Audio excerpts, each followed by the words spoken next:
really I'm coming at this from a place of talking about how we listen and understand to the barriers of people on the ground, but also policy level as well. So at Jamie's, obviously, we do retail products as well, so I guess I have a bit of a perspective across the board, but I thought also I might be at the time of the morning where everything's been said, but not by everyone. So there is some cross over with some of the previous slides, but hopefully I've tried to put mine in a more kind of practically applied way in terms of how we deliver our campaigns. So just to bear in mind, it's not an overview of all of the issues of the food system, but really focusing on what we focus on at Jamie's, which is improving child health and particularly around reducing rates of child obesity. So I was going to talk about how our food system impacts child health, also challenge the idea of food choice, and I'll explain what I mean a bit more about that as we go through. The role of our food environment and how that can heavily influence our choice. And then I'm going to talk about a new campaign that we started called Bite Back 2030, and that's really a youth organisation and how we get that consumer voice across. And that's been mentioned, the importance of that has been mentioned a few times already this morning, which is really great. So, okay, so to set the scene, is our food system fit for purpose? So I suppose in some ways, initially we needed to make sure there was enough food to feed everyone, and now we're in a situation where some are consuming excess calories but not enough nutrients, and so as it stands at the moment, given that in terms of the global health slide, I think this has already been alluded to in regards to Lancet, that dietary risks are highest up there for health risk factors globally, and also looking at the information from this new UNICEF report, which is really worth looking at actually. It was only launched last week, so the change in face of malnutrition, and talks about how there's a triple burden of malnutrition, and that includes undernutrition, hidden hunger, so also not knowing that particularly that we're deficient in certain nutrients, but also overweight and obesity, and how we can have hidden hunger and be deficient in nutrients, but also have obesity. I think given all of the context on this slide, we know that our food system isn't really fit for purpose. And this has already been mentioned as well, but in terms of obesity levels, we know that it's a tale of two postcodes, and so we know that rates are highest in the most deprived areas compared to the least deprived areas. But also, I think this sometimes gets missed off. It's not just social deprivation which influences levels of obesity, because this is for year 6 students, and we've still got 11% obesity rates in richest areas. Sorry. Okay, so I was a bit facetious with the home slide here, but bear with me. I think that one thing that I feel really, really strongly about is that if we really want change, we need to change how we view the determinants of what we eat. And I think, I'm talking to a different room of people here, and you all know, but generally you only have to talk to your well-educated and caring friends to know that obesity is still very much seen as people just with a bit of a lack of willpower, or just making some bad choices, or a bit lazy. And with stats that show that the majority of adults in this country have overweight or obesity, I don't think it's fair to suggest that the majority of adults are lazy. The majority of adults have just lost willpower over the last however many years. It's much broader than that. We know it's much more complex than that, but I think the point that I'm trying to make here is that unless we start reframing the issues of obesity and what causes and contributes, it's going to be really difficult to get buy-in for some of the policy that we need, because every time we try to change policy, the argument, particularly by food industry, is, well, we give healthy options and unhealthy options, and it's up to people to just make a choice. And when I go through these examples, we'll know it's not that simple. And that also we're just being really nanny state and controlling. And actually, Guy, your stat, I'm going to use that, because nanny state is the biggest argument I come up against. So I'm going to use that stat of people want more nanny state as much as I can. Most days now, I think. Don't say I'm told. I am, Guy said. but at the moment, the government can help to lead on child health, or the food industry can. So we really need a food system that treats everyone fairly, and some of the reframing is just helping people understand that the floodgates of unhealthy food options are open wide. They're there in front of us. And one of the problems is we are consuming a lot of foods that are energy rich but nutrient poor, And I'm speaking about the importance of reformulation in this aspect. So we know that there's an abundance of ultra-processed foods and drinks that are high in fat, salt and sugar on our shelves. And they can have a higher profit margin, so they can be cheaper to produce. And I think the food preference, and Anna touched on this, that the food preference idea is really interesting and responded to consumer demand, because I would argue that the food industry actually sets consumer demand in the first place, and then it becomes a vicious circle, because of course we want to put products on the shelves that people want and people will buy, but we know that we like foods that we're familiar with. So how do we break that cycle? And one of the things we really need to do is change consumer demand, and part of that is by raising just creating awareness around our food system and getting the public on board with the fact that we need change. But it's not always the easiest thing to do, because you don't want to scaremonger around food, because essentially we've still got to eat these foods that are on the shelves. So thinking about how we do that as well is really important, and I'll talk about that a bit more when we come on to Bite Back. Reformulation is a really, really effective public health policy approach, because we've seen it with salt, and that's the example that I've just got here, which shows as salt intake reduced across the population, so it was taken out of our foods initially, but slowly, so there wasn't a massive backlash about the taste of our food has changed. So it was done slowly, our taste preferences change. We saw salt intake reduce, blood pressure levels across the population reduce, and then the deaths from heart disease reduce as well. And obviously we can never provide exact cause and effect there, but strong associations. So salt reduction has been a really positive example of improvements in public health, because it's had such national population level impact, but also because it's not really a public health cost, and we're not relying on the worried well to make changes to the food that they eat. So that kind of messaging and food and education around nutrition only targets certain groups of people, and it's really important, but a lot of people can't. There's lots of other barriers influencing what they're eating. So we need to almost do lots of work behind the scenes as well. So that's in relation to salt. We've also got sugar reduction programme in the UK, which lots of you are probably aware of, and Public Health England is set to publish a calorie reduction programme as well, and that takes into account saturated fat too. But just an example from my old colleagues at Action on Sugar, who do amazing work at tracking sugar in food sources, which is really, really important if you want to look at the change over time. But this is an example of actually when my colleague Kautha found data from 1992 and compared the amount of sugar in chocolate bars between 1992 and now. Often when we're trying to get companies to reformulate and change, the idea is, or the argument is that's our gold standard, our granny's recipe kind of thing, we can't change it. And actually we've been changing recipes all the time, but just in the less healthy direction. So obviously it's kind of eye-opening and it's the same with portion sizes. If we were going to look at between 1992 and now, I'm sure we'd see how they gradually go up, so we don't really realise, but when you look 20, 30 years back, obviously you can see stark differences. So reformulation, really, really important. The sugar tax has already been mentioned today, the soft drinks industry levy.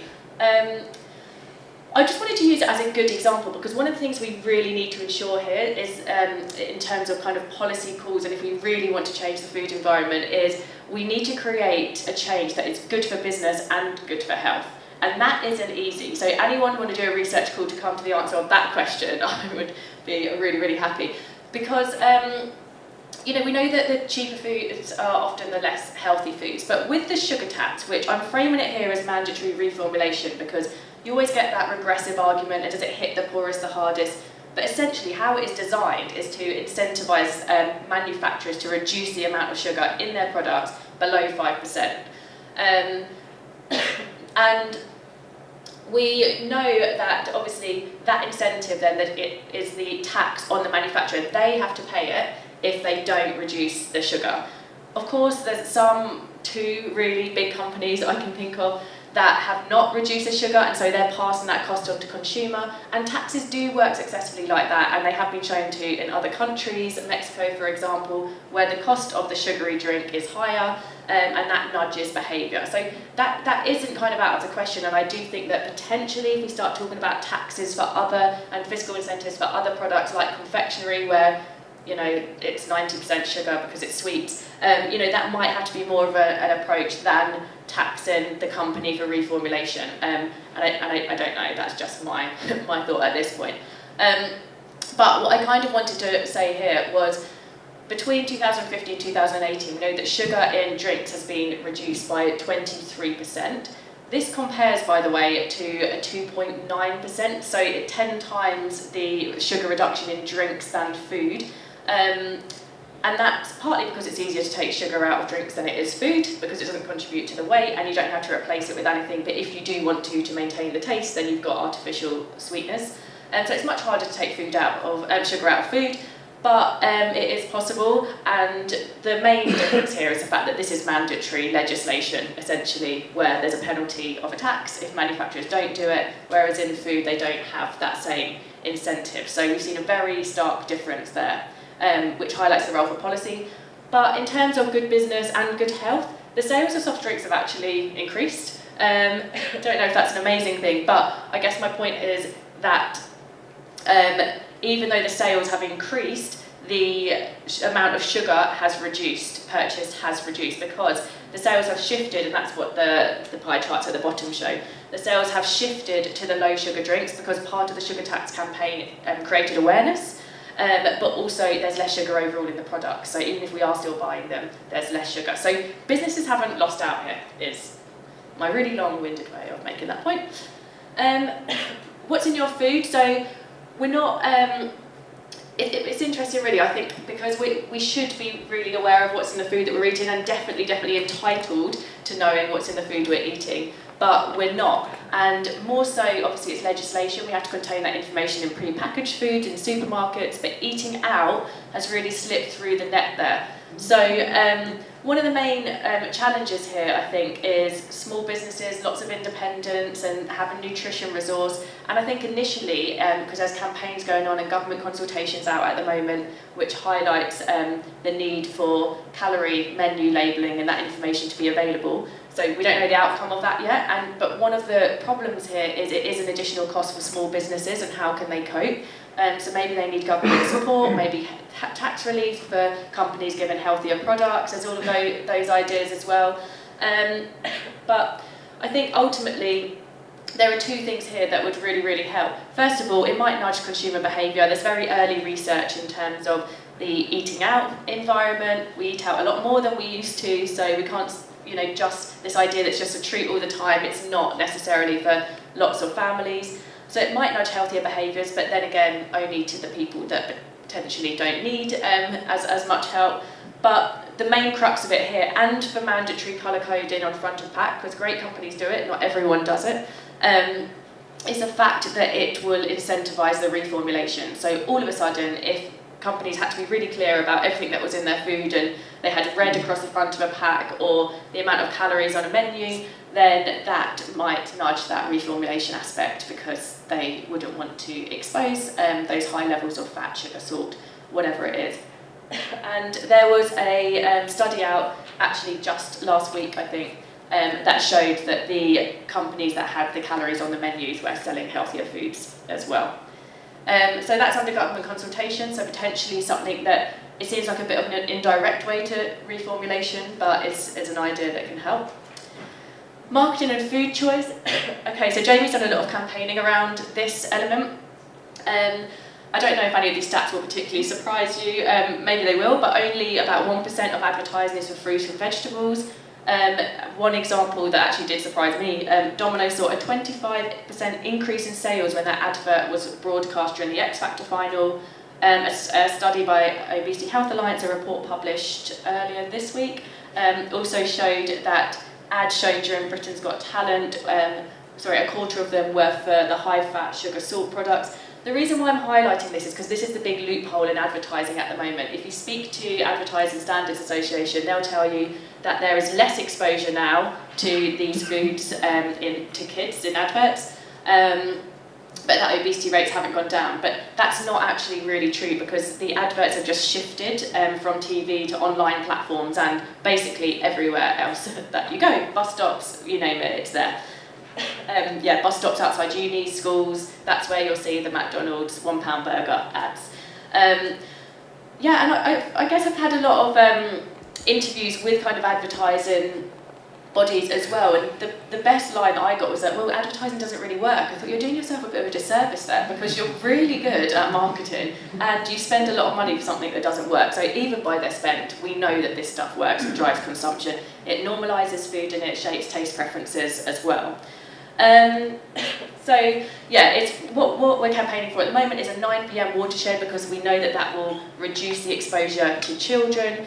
These are the loopholes, these family viewing programmes, X Factor, Britain's Got Talent. Because the majority of the audience are adults, it's not seen as a child programme, so therefore it's not covered in the regulation. So that's what Advertising Standards Association will say as well, that we already have guidelines for children, but there are all of these loopholes. But there are still hundreds of thousands of children exposed to these adverts.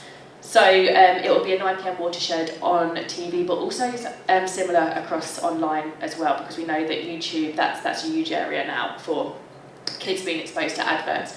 So again, this is out for government consultation. I guess, I don't know, we're all waiting for the results, they're fairly busy, but our job is just to keep it all on the agenda, because despite Brexit, we know that child health should not suffer.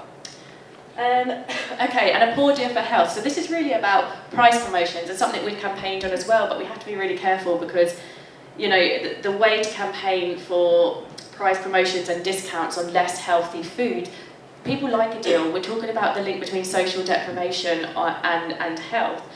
We can't just assume that everyone can, has got access to these healthier foods that are more expensive. So what we need to do is we need companies to shift the price and rebalance it, because we know that the majority of price promotions are on the high sugary products at the moment.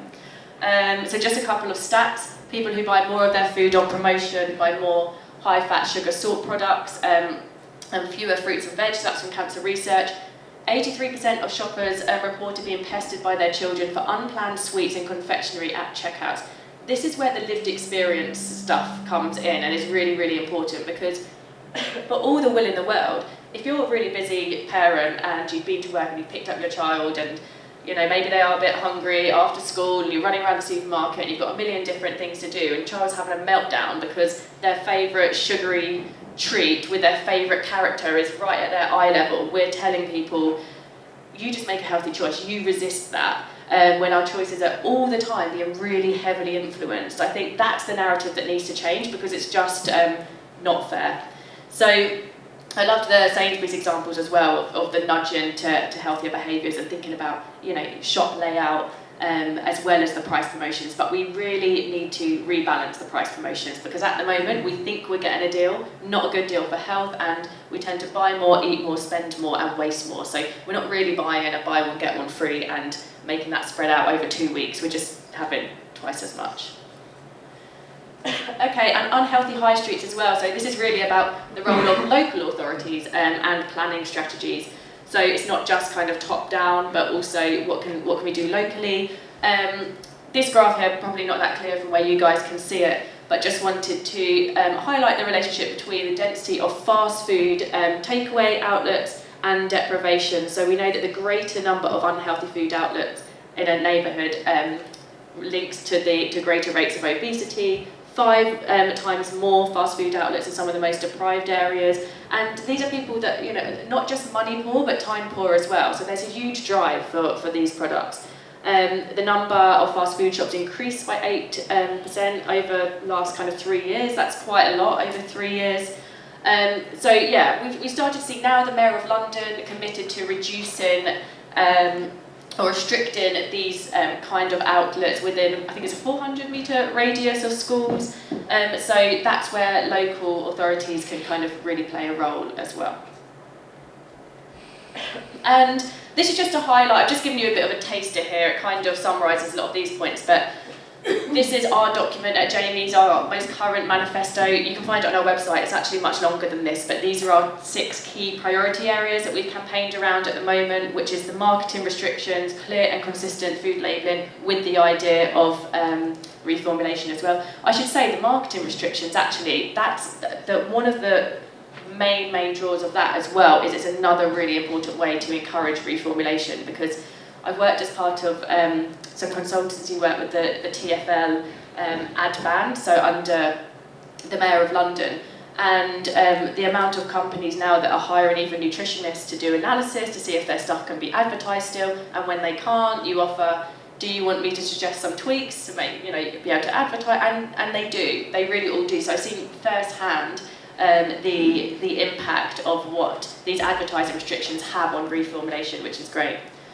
We're working with mayors in certain areas to take action for healthier high streets, and then we can use those to demonstrate further of what success looks like. Restricting the sale of energy drinks to under 16s, they can still have them if they want them, if their parents think that's important. It just means that they can't go out and buy them for cheaper than water on their way to school. This needs to be a national legislation policy, because we saw lots of supermarkets sign up to, starting with Waitrose actually, sign up to agreeing to restrict the sale, but kids aren't going to Waitrose for these drinks. We need the independent ones, so that's where you need legislation. But they say very clearly on the packet, not for children, yet they kind of are being exposed and marketed to them. Extend the sugar tax to include milky drinks, and use these funds as well, use the funds making sure they go into healthy schools, and improving school food through protecting and increasing funding for free school meals as well. And school meals as allowance is really what you want to call it. The free school meals we learned, actually I think it's from work that Anna and the Food Foundation did, listening to the lived experiences again, it showed that there's a lot of stigma around free school meals. There are all these barriers that impact kind of take-up of these initiatives. So that's just a snapshot. And yeah, the role of government. There's a lot that's happening. I won't speak too long about this. But basically, a part of me, I look at all this and I'm like, lots of reports, not enough action. But when we reflect, compared to some other countries, we have got quite a bit going on. But it all just needs to kind of, be put into place quicker, let's say. We started off with Child Obesity, a Plan for Action. That was followed up by Chapter 2. More recently, we've had the Green Paper, Prevention Paper, and then Sally Davis's CMO reports, A Time to Solve Childhood Obesity. So there's lots of similar initiatives and actions and evidence base for what needs to happen in all these reports. So these are really, really important ones. But obviously the role of our government, I think, is to create a level playing field, because at the moment what we've got is good companies doing really good things and potentially to a disadvantage commercially. So unless we've got that level playing field, which also a lot of the companies are asking for themselves, the British Retail Consortium said we wanted this level playing field, because then everyone can move at the same rate. We can change taste preferences slowly and gradually together. Otherwise you talk to companies and they're not going to do that because next door won't do it, and therefore what is the point? So the government have a really important role to play. But in terms of bringing lived experience into it, I think policy does happen to people a lot of the time rather than with people, and so let's create that consumer demand. So last couple of slides, not sure how I'm doing for time, but last couple of slides. Fight Back 2030, we've only just launched, so it's not just Jamie project, he co-founded it, he's had this idea of how do we get lots more people kind of on board with the same aim that we are working to, and what's another way of doing it as well. So this is a new non-profit organisation, so it exists for a healthier generation. The idea is that it's only there until 2030 and we just have a really busy and successful 10 years.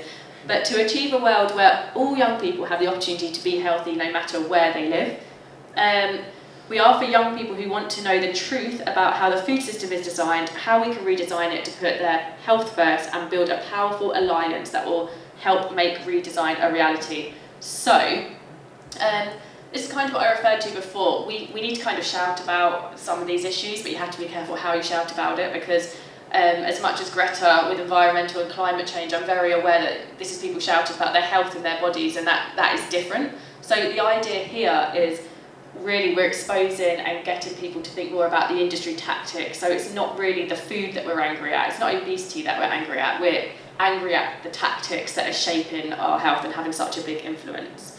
So we have a youth board, really importantly, so they're the ones who are leading the way, giving us their insights, and definitely across the UK going to be creating a movement and gathering momentum here.